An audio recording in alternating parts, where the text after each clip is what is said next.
F1 Rwanda twongeye kubasuhuza tubabwira tuti aho muri hose mwumve mumeze neza. Sasa rero ubu ngubu tugiye kuvuga kuri Chinese Grand Prix yari Formula 1 Grand Prix yari irimo irabera muri China, mu mujyi bita Shanghai. Of course nyine ntago ari capital city ya China, abantu bayizi ni Beijing. Iyi Formula 1 rero yaje hano tuvuye mu Buyapani, aho twari tuvuye muri Suzuka Grand Prix. Max Verstappen amaze kuyitwara tuvayo tuba turaje twikojeje mu Bushinwa naho tuzahava twerekeza Amerika after 2 weeks. Ariko hagati aho ngaho ahangaha mu Bushinwa ni wabo waka gasore bita Zhou Guanyu. Aka ni agasore k'agashinwa gatwara ikipe ya Steak. Iyi ni ikipe yahoze yitwa Alfa Romeo, ariko nyuma iza kwimurirwa umukire wayo aza aba Steak. Hanyuma rero bari bageze hano Shanghai, hagomba kubera amaresi abiri. Hariyo bita sprint race yagombaga kuba kwa gatandatu mu gitondo, ndetse hari niyo bita race nyirizina nyine yagombaga kuba ku cyumweru mu gitondo isaa 2 za mu gitondo. Hanyuma rero nk'uko bisanzwe nta cyagombaga guhinduka, nk'uko bisanzwe bizwi. Nari nabibabwiye na kare kose, ahantu nari nanyuze kuri Lorenzo Info, abantu bose nari nabibabwiye mbabwira nti uwo bita Max Verstappen uyu nguyu agomba gutwara Grand Prix zose zishoboka. Grand Prix yose izagirangira ari mu modoka agomba kuyitwara. Ni nako rero byagenze, ahera kuri sprint race yari yabaye kwa gatandatu mu gitondo saa 2, atitaye yuko kuri grid yari yatangiye ari ku mwanya wa 4, kuko kuri grid imbere hatangiraga Lando Norris, agakurikiraho Lewis Hamilton, agakurikiraho Fernando Alonso, ari batatu. Hanyuma akaza ari uwa 4 kuri grid.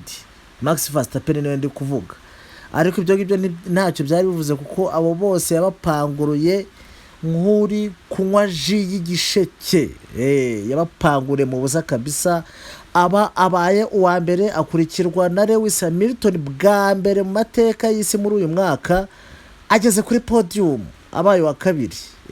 Byaranashoboka ko yari uwa mbere, ariko nyine aka podium ku mwanya wa kabiri nako agakesha Rusengo, nako agomba kukishimira kuko amaze iminsi ibera mu myanya ya 9 gusa. Hanyuma ku mwanya wa gatatu hari uyu munya Mexique spoiled child kabisa, iri surubu bita Perez bakunze kwita ariko Chico.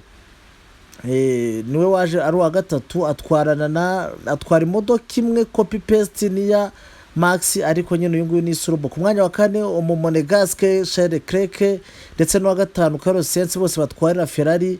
Hanyuma abahungu ba McLaren Lando Norris na Oscar Piastri baza bakurikiraho. Hanyuma uwafunze top 8 ni George Russell, umwana w'umwongereza kabisa, utwara imodoka ya Mercedes AMG Petronas F1 team.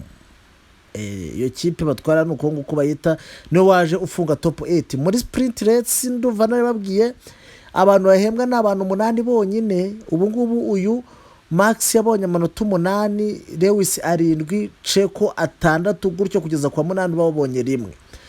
Ku cyumweru race iba yikubisemo, imaze kwikubitamo uyu nguyu Max Verstappen muri qualifying zo ku cyumweru yari yabonye pole position. Pole position ni ukuvuga ngo muri qualifying ubona witwara neza kurusha abandi, ku buryo muri race uzatangira ubari imbere. Nuko rero byaje kugenda abona pole position.